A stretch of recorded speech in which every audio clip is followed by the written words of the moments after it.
The desert wind carried the scent of sage and distant rain as Maria Esperanza guided her horse through the narrow canyon pass.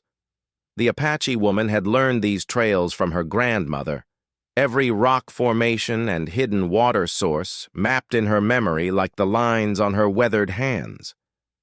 Tonight, something felt different about the familiar landscape. The usual night sounds seemed muted, as if the desert itself was holding its breath.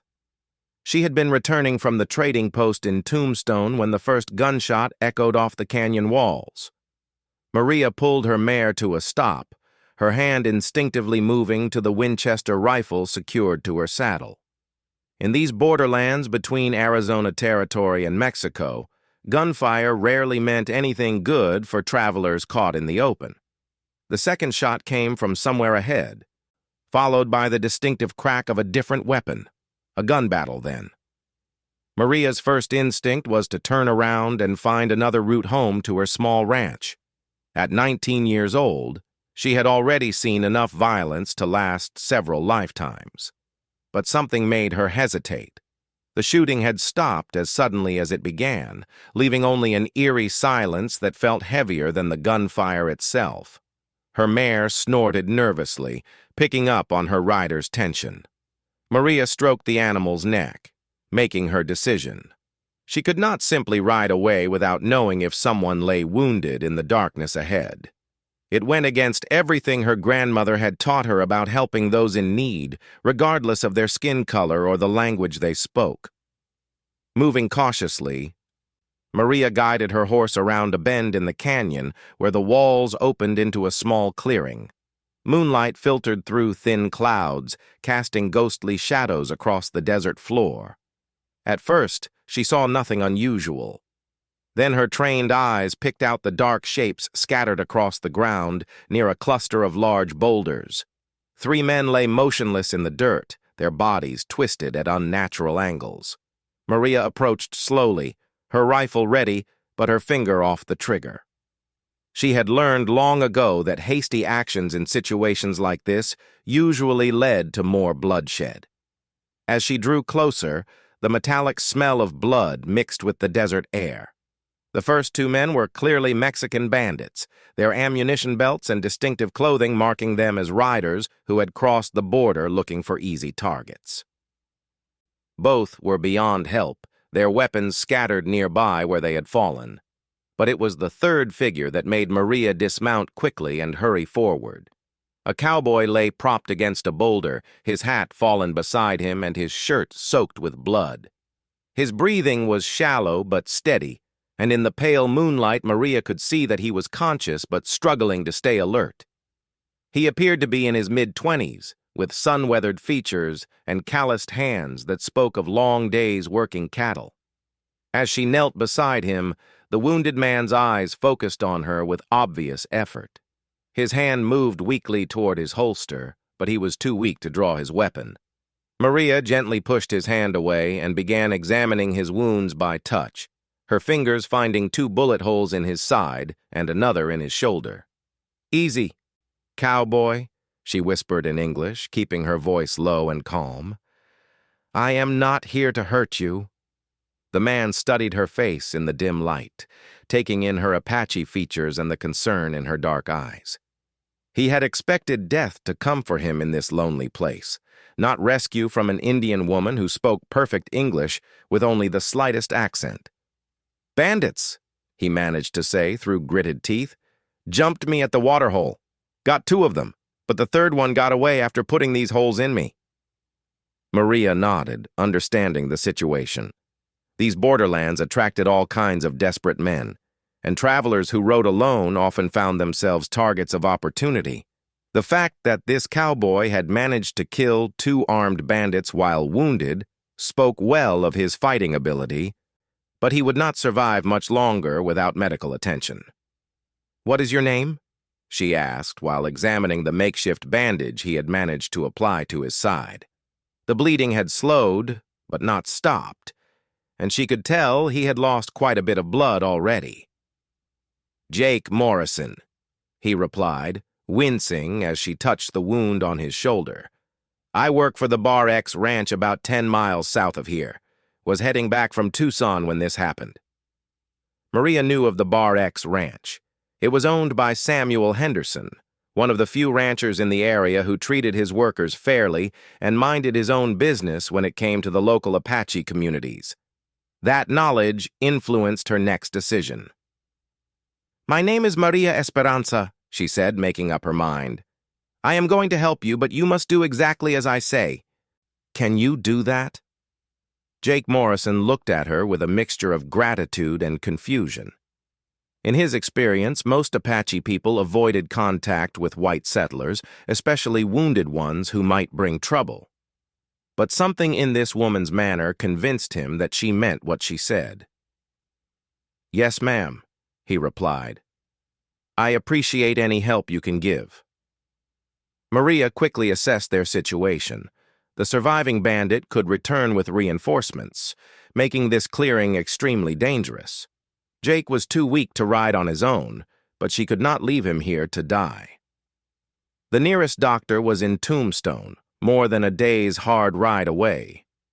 However, Maria knew of a place much closer where she could treat his wounds and keep him hidden until he was strong enough to travel. "Listen carefully," she said, her voice urgent but controlled. "There is an old Apache camp about 2 miles from here, hidden in a box canyon that the bandits do not know about. I can get you there and treat your wounds, but the ride will be difficult. Do you think you can stay conscious long enough?" Jake considered her words. He had heard stories about Apache hospitality, both good and bad, but he was in no position to be particular about his rescuer's heritage. Death was the only alternative to trusting this woman, and something about her competent manner gave him confidence. "I'll do my best," he said, "but I should warn you that helping me might bring you trouble. If that third bandit is still around, he might follow us." Maria had already considered that possibility. "Let him try," she said with quiet confidence. "These canyons have been my people's stronghold for generations. Any bandits foolish enough to follow us will find more trouble than they bargained for." She moved quickly to prepare Jake for transport, using strips torn from her own shirt to create better bandages for his wounds. The bleeding had slowed considerably, but she knew that the rough ride ahead could start it again. She also retrieved Jake's weapons and ammunition, securing them on her horse along with the supplies from his own mount, which she found grazing nervously about 50 yards away. "We need to move now," Maria said, helping Jake to his feet. "Can you mount your horse with help?" The effort of standing made Jake dizzy, and he swayed on his feet for a moment before steadying himself against the boulder. "I think so," he said, though his voice was weaker than before. Maria led Jake's horse closer and helped him into the saddle, securing his feet in the stirrups and tying a rope around his waist to keep him from falling if he lost consciousness. She then mounted her own horse and took the lead rope of Jake's mount. "Hold on to the saddle horn and try to stay upright," she instructed. "If you feel yourself falling, call out and I will stop." The journey to the hidden canyon was a nightmare of pain and endurance for Jake Morrison. Every step of his horse sent jolts of agony through his wounds, and several times he nearly passed out from the combination of blood loss and jarring movement. But each time he felt himself slipping away, Maria's calm voice would call out encouragement or warning, keeping him focused on staying in the saddle. Maria chose her route carefully, avoiding the main trails where bandits or other travelers might spot them. She led them through narrow washes and over rocky ground that would be difficult to track, constantly watching and listening for signs of pursuit. Her Apache training served her well as she guided them through terrain that would have been impossible for most people to navigate in the darkness. After what felt like hours but was probably less than one, they reached the entrance to the box canyon that Maria had mentioned. Hidden behind a screen of cottonwood trees and accessible only through a narrow gap between towering rock walls, the old camp had been abandoned for several years, but remained perfectly concealed from casual observation. Inside the canyon, A small spring provided fresh water, and the remains of traditional Apache shelters offered some protection from the elements. Maria had used this place before as a refuge during hunting trips, and she kept basic supplies cached here in case of emergencies. She helped Jake down from his horse and half-carried him to a sheltered spot near the spring where she could work on his wounds properly. By now, he was barely conscious and running a fever from infection that was already setting in. Maria knew she would need to work fast if she was going to save his life. Using water from the spring and supplies from her cache, Maria cleaned Jake's wounds as thoroughly as possible by firelight. The bullet in his shoulder had passed completely through, but the two in his side were still lodged against his ribs. She would need to remove them before infection could spread further. "Keep quiet," she whispered as she prepared her grandmother's surgical tools for the delicate work ahead. "This is going to hurt, but I must get those bullets out." Jake Morrison gripped a piece of leather between his teeth and tried to prepare himself for what was coming. As Maria began her careful work beneath the desert stars, he found himself marveling at the strange turn his life had taken. This morning, he had been just another cowboy heading home from a supply run. Tonight, his life was in the hands of an Apache woman whose skill with a knife might be the only thing standing between him and death. The operation took most of the night, with Maria working by firelight to extract the bullets and clean the wounds. Jake passed out several times from the pain, which actually made her job easier. By dawn, she had removed both bullets and sewn up the wounds with sinew thread, applying poultices made from desert plants that would fight infection and promote healing. As the sun rose over the canyon rim, painting the rock walls in shades of gold and red, Maria finally allowed herself to rest. Jake Morrison was alive, though still very weak and feverish. Whether he would survive the next few days depended on his body's ability to fight off infection and recover from the significant blood loss. Maria settled back against a rock wall and watched her patient sleep. She had committed herself to saving this stranger's life, but she knew that their troubles were just beginning. The third bandit might still be out there, and other dangers lurked in these borderlands for a wounded white man and the Apache woman who had chosen to help him. But as she looked at Jake's peaceful face in the morning light, Maria felt certain she had made the right choice. Her grandmother had always said that the measure of a person's character could be found in how they treated those who could do nothing for them in return. Whatever happened next, Maria Esperanza would not abandon the wounded cowboy who had trusted her with his life beneath the desert stars. 3 days passed in the hidden canyon before Jake Morrison opened his eyes without fever clouding his vision. Maria had barely slept during that time, constantly checking his wounds for signs of infection and forcing small amounts of medicinal tea between his lips when he was conscious enough to swallow. The infection had peaked on the second night, when Jake's temperature soared so high that Maria feared she might lose him despite all her efforts. She had spent hours applying cool, wet cloths to his burning skin and praying to both her Apache ancestors and the Christian God her missionary teachers had told her about. By the third morning, the fever finally broke, leaving Jake weak but clear-headed for the first time since the shooting. "Water," he croaked, his voice barely audible in the quiet canyon. Maria quickly brought him a cup made from a hollowed gourd, supporting his head as he drank slowly. The cool spring water felt like heaven against his parched throat, and he managed several small sips before she gently lowered his head back to the improvised pillow she had made from her spare clothing. "How long?" Jake asked, trying to piece together his scattered memories of the past few days. 3 days since I brought you here," Maria replied, checking the bandages on his shoulder wound. "The infection was very bad, but your body is strong. You are going to live." Jake tried to sit up but immediately felt dizzy and had to lie back down. "My horse? My gear?" "Both are safe. Your horse is with mine in the grass near the spring. I saved everything from your saddlebags." Maria moved to tend the small fire she kept burning day and night, both for cooking and to have hot water ready for medical care. For the first time since awakening, Jake took a careful look around their shelter. Maria had constructed a lean-to using branches and his canvas tarp, creating a space that was both hidden from view and protected from the elements. His saddle and equipment were neatly arranged nearby, and he could see both horses grazing contentedly in a patch of grass near the canyon wall. "You saved my life," he said simply, watching Maria prepare what looked like another dose of the bitter medicine she had been giving him. "Anyone would have done the same," Maria replied, though they both knew that was not true. Many people would have ridden away rather than risk their own safety for a stranger. Jake studied her face as she worked. Maria Esperanza was beautiful, but in a way that spoke of strength and intelligence rather than delicate features.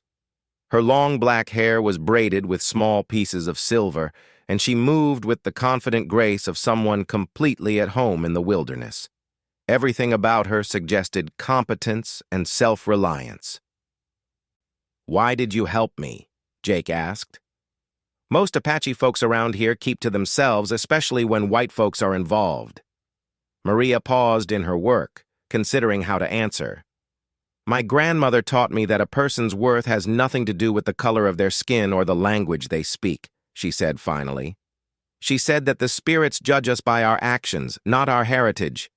When I saw you bleeding under the stars, I saw a human being who needed help."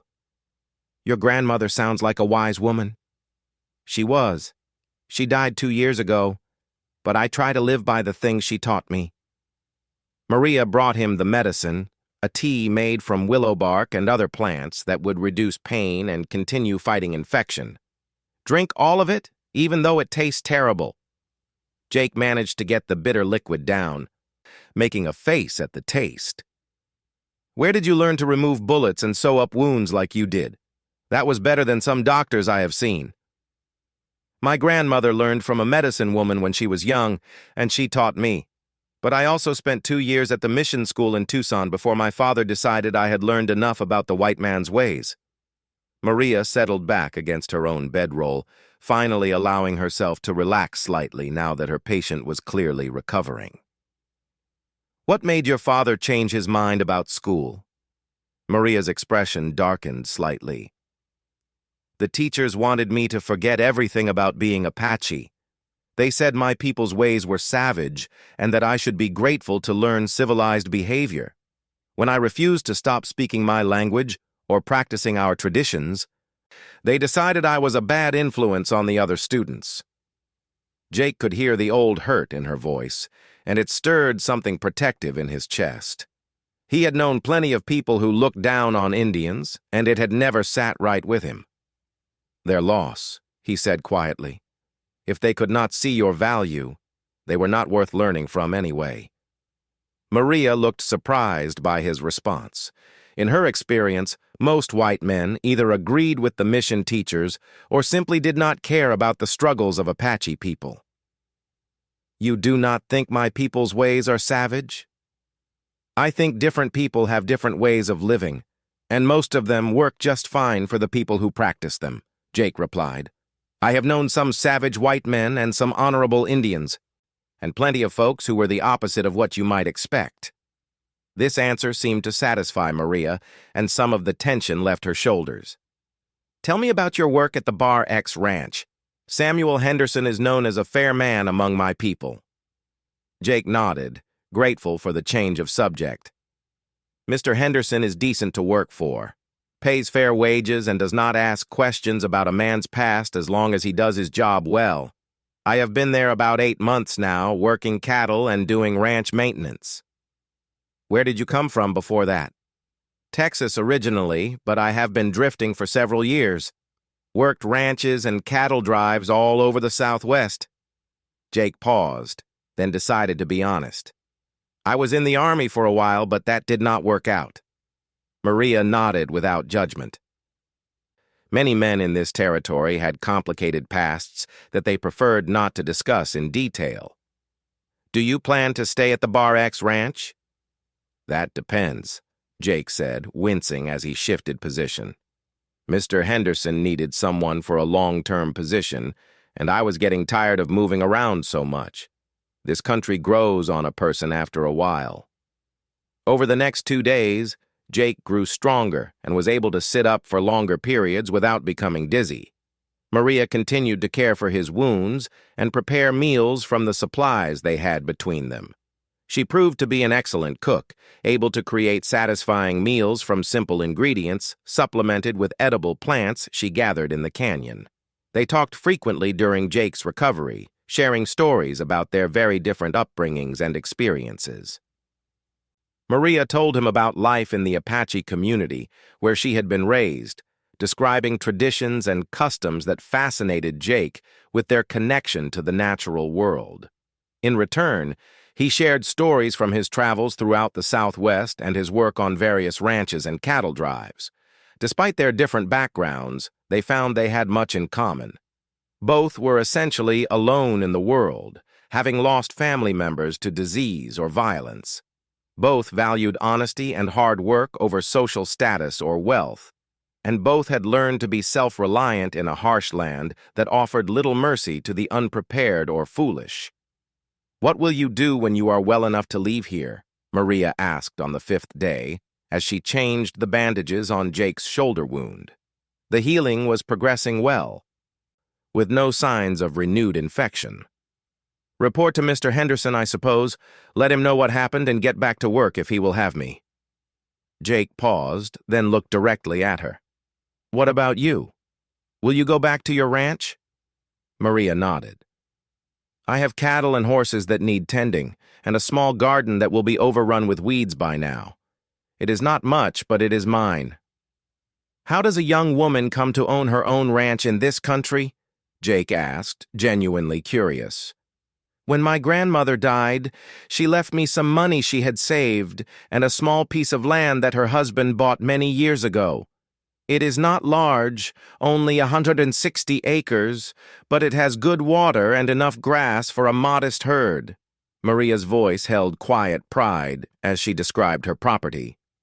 "That sounds like a good start. Are you planning to expand the operation?" "If I can. The problem is that a woman alone, especially an Apache woman, faces many challenges in business dealings. Some people refuse to deal with me at all, while others think they can cheat me because I have no male relatives to stand behind me." Jake frowned at this information. He had not thought much about the particular difficulties that someone in Maria's situation would face, but he could easily imagine the prejudice and condescension she must encounter regularly. "That does not seem right," he said. "If you know cattle and horses, your heritage should not matter to anyone."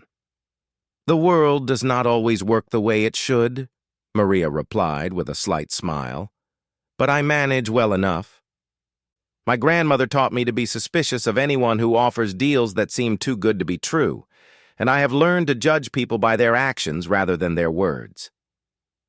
On the morning of the 6th day, Jake was able to stand and walk around the camp without assistance, though he still tired easily, and his wounds remained tender. Maria judged that he was strong enough to attempt the journey back to civilization, but she was reluctant to see their time together end. "The bandits have had plenty of time to give up and move on," she said as they discussed travel plans. "But we should still be careful about the route we take back to the main trails." "About that," Jake said, seeming to gather his courage for something. "I have been thinking about what you said regarding the challenges you face with your ranch operation." Maria looked at him curiously, unsure where this conversation was leading. "If you were willing to consider it," Jake continued, "I might be able to help with some of those challenges. Mr. Henderson knows me as an honest worker, and if I vouched for you as a reliable partner in cattle deals, he would listen. Other ranchers in the area respect his judgment." Maria studied Jake's face, trying to determine his motives. "Why would you do that? You barely know me. I know that you saved my life when you could have ridden away safely. I know that you are skilled, intelligent, and honest. And I know that you deserve the same opportunities as anyone else in this business." Jake met her gaze steadily. Besides, I have been thinking that maybe it is time I stopped drifting and found a place to settle down. Your ranch sounds like it might have potential for someone willing to work hard. The proposition surprised Maria, but she found herself seriously considering it. Having a partner, especially a man who could handle the social aspects of business that were difficult for her, would definitely help her expand her operation. And Jake had proven himself to be trustworthy and competent during their time together. "What exactly are you suggesting?" she asked carefully. "A business partnership. I could invest my savings in expanding your herd and improving the ranch facilities. In exchange, I would receive a percentage of the profits and a place to live and work. All business decisions would be made together, as equal partners." Maria thought about this proposal for several minutes while she finished packing their gear. It was a significant risk to tie her future to someone she had known for less than a week, but something about Jake Morrison inspired confidence. He had been honest with her about his background, respectful of her knowledge and abilities, and grateful without being servile about the help she had given him. "I would need to see your ranch and get a better understanding of the operation before making any commitment," Jake added, perhaps sensing her hesitation. "And you would certainly want to check my references with Mr. Henderson before trusting me with your livelihood." "That seems reasonable," Maria agreed. "Would you be willing to ride out to my place before reporting back to the Bar X ranch? It is only a few miles out of your way." "I would be honored to," Jake replied. As they prepared to leave the hidden canyon that had been their refuge for nearly a week, both Maria and Jake felt a sense of anticipation about what the future might hold. The bond forged between them during his recovery was stronger than either had expected, built on mutual respect and shared hardship. Maria extinguished their fire and scattered the ashes, while Jake saddled both horses with movements that were still somewhat stiff, but much improved from a few days earlier. The morning air was crisp and clear, perfect for traveling, and both horses seemed eager to be moving again after their extended rest. "Ready?" Maria asked, mounting her mare with fluid grace. Jake pulled himself into his saddle more carefully, but without the struggle that such movements had required just yesterday. "Ready. Lead the way, partner." As they rode out of the box canyon and back into the Weedare Desert landscape, neither of them noticed the lone figure watching from a distant ridge. The third bandit had indeed returned to the area, and he had been searching patiently for any sign of the cowboy who had killed his companions. Today, his patience had finally been rewarded. The journey to Maria's ranch took them through a series of mesas and valleys that showcased the rugged beauty of the Arizona territory. Jake found himself impressed by the variety of the landscape and the abundance of water sources that Maria seemed to know by instinct. Her knowledge of the country was remarkable, and she guided them along paths that offered both good footing for the horses and natural cover from observation. They had been traveling for about 3 hours when Maria suddenly held up her hand, signaling Jake to stop. She sat perfectly still on her horse, head tilted slightly as she listened to something he could not hear. After a moment, she turned to him with a concerned expression. "Someone is following us," she said quietly. "About a half-mile behind, trying to stay out of sight, but not succeeding completely." Jake felt his hand move instinctively toward his holster. "The third bandit?" "Most likely. He has been very patient, but not quite skilled enough to track Apache style without being detected." Maria studied the terrain ahead, clearly formulating a plan. "There is a place about a mile from here where we can turn the tables on him." "What do you have in mind?" "A narrow pass between 2 large rock formations.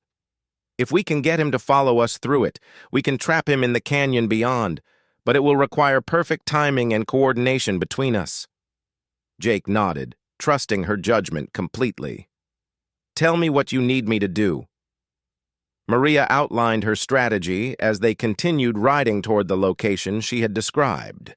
The plan was simple but dangerous, requiring Jake to act as bait while she positioned herself for an ambush. If either of them made a mistake in timing or execution, the pursuing bandit might escape or, worse, kill one or both of them. "Are you sure you are strong enough for this?" Maria asked as they approached the rock formations she had mentioned. "Your wounds are still healing, and if something goes wrong, you might need to move quickly." "I am strong enough," Jake replied firmly. "Besides, if we do not deal with this problem now, he will just follow us to your ranch and create even more danger later." The rock formations rose dramatically from the desert floor, creating a natural gateway that was barely wide enough for two horses to pass through side by side. Beyond the gap, a small box canyon offered the perfect trap for an unwary pursuer. Maria positioned herself among the rocks on the left side of the pass, while Jake continued through the gap and into the canyon. The waiting seemed to stretch on forever, though it was probably only 10 minutes before they heard the sound of a horse approaching the pass. Maria remained perfectly still, her rifle ready and her breathing controlled. From her position, she could see Jake waiting in the canyon, appearing relaxed and unaware of any danger, but actually coiled and ready for action.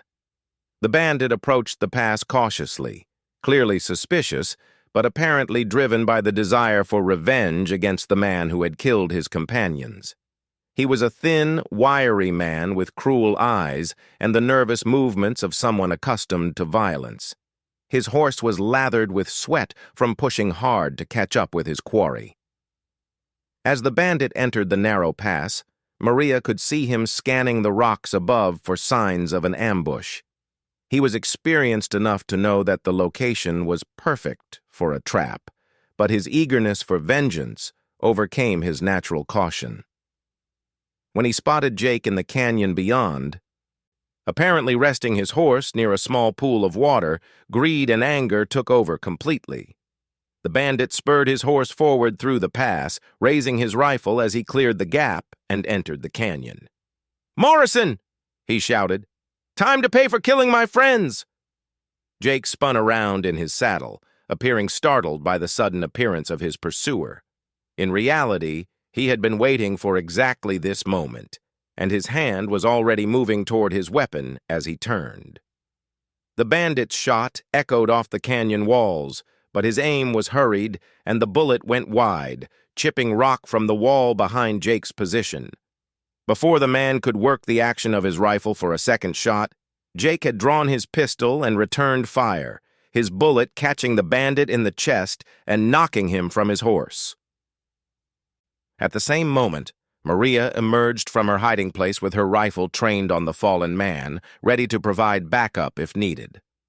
But Jake's shot had been accurate and final. The bandit lay motionless in the dirt, his weapon fallen beside him and his horse nervously dancing away from the scene. "Is he dead?" Maria called out, keeping her rifle ready just in case.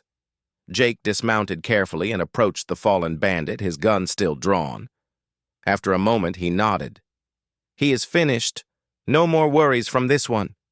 Maria rode into the canyon and dismounted beside Jake, her relief evident. "That was well done. Your aim is very good for a man who was shot 3 times less than a week ago." "I had good medical care," Jake replied with a slight smile, "and excellent tactical support."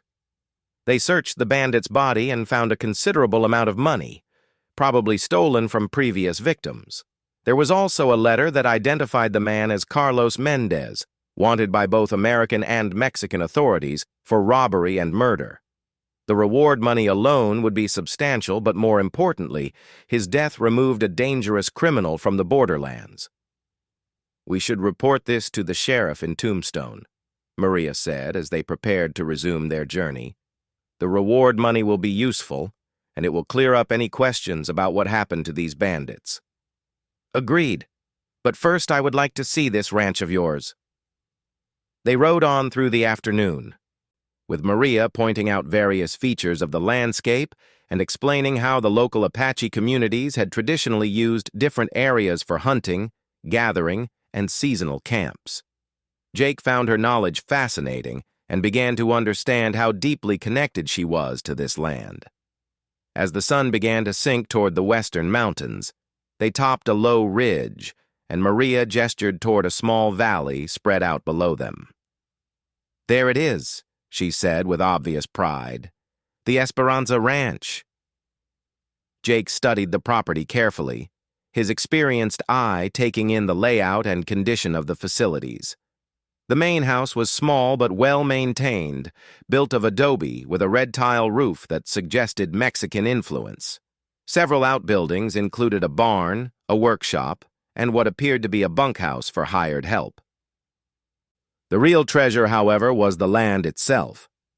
A year-round creek meandered through the center of the valley, providing reliable water for both livestock and irrigation.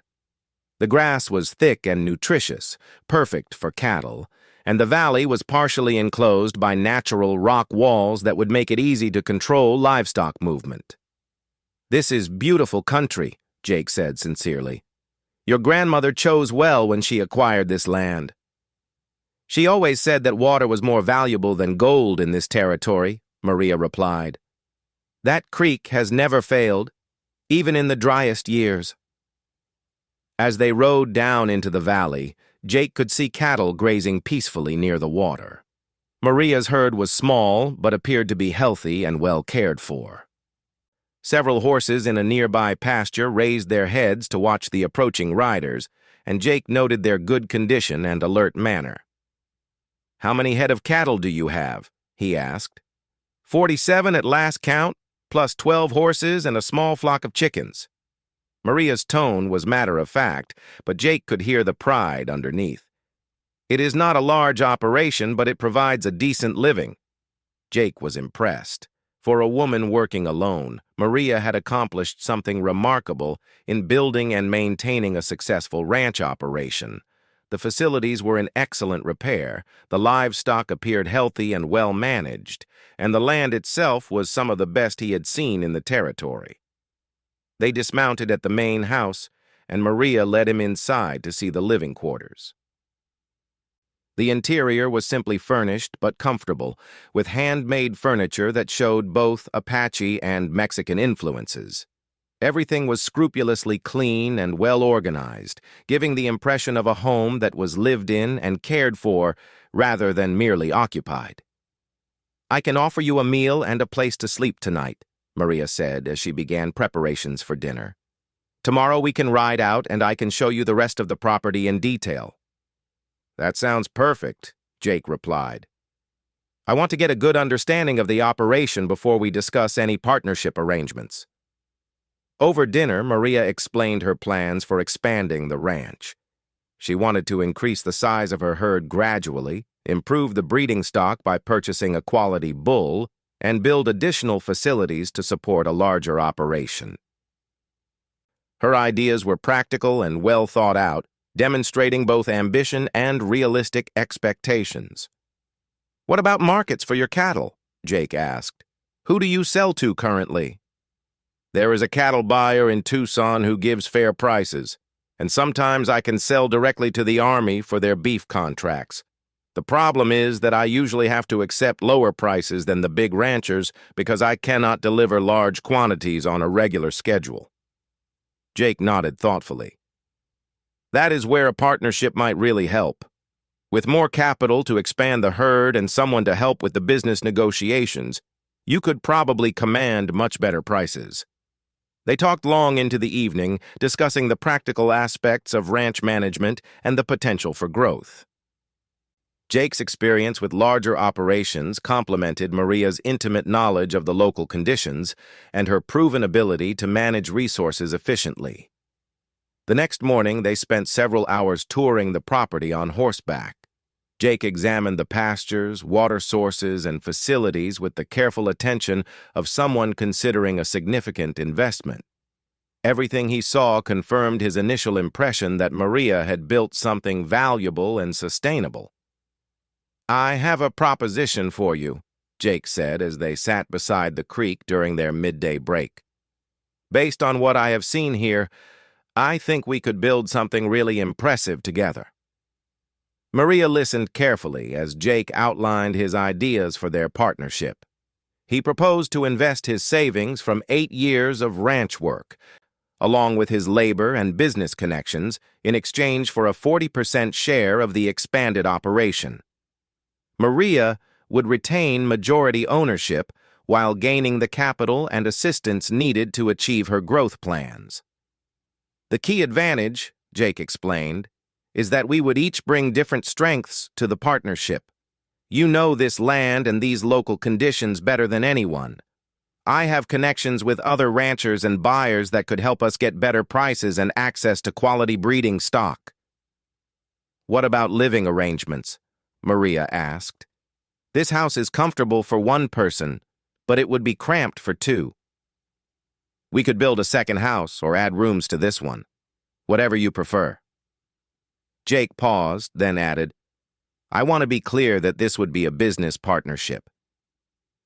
I am not suggesting anything inappropriate about our personal arrangement. Maria appreciated his directness on this sensitive topic. I understand, and I agree that business and personal matters should be kept separate, at least until we know each other much better. They spent the rest of the afternoon working out the details of their proposed partnership, including profit-sharing arrangements, decision-making responsibilities, and plans for expansion. By evening, they had reached an agreement that both felt was fair and beneficial. There is one more thing we should discuss, Maria said as they prepared supper together. Some people in this territory will not approve of an Apache woman and a white man working together as partners. We may face prejudice and hostility from various sources. Jake had been thinking about this issue as well. That is probably true, but I believe most reasonable people will judge us by our results rather than our heritage.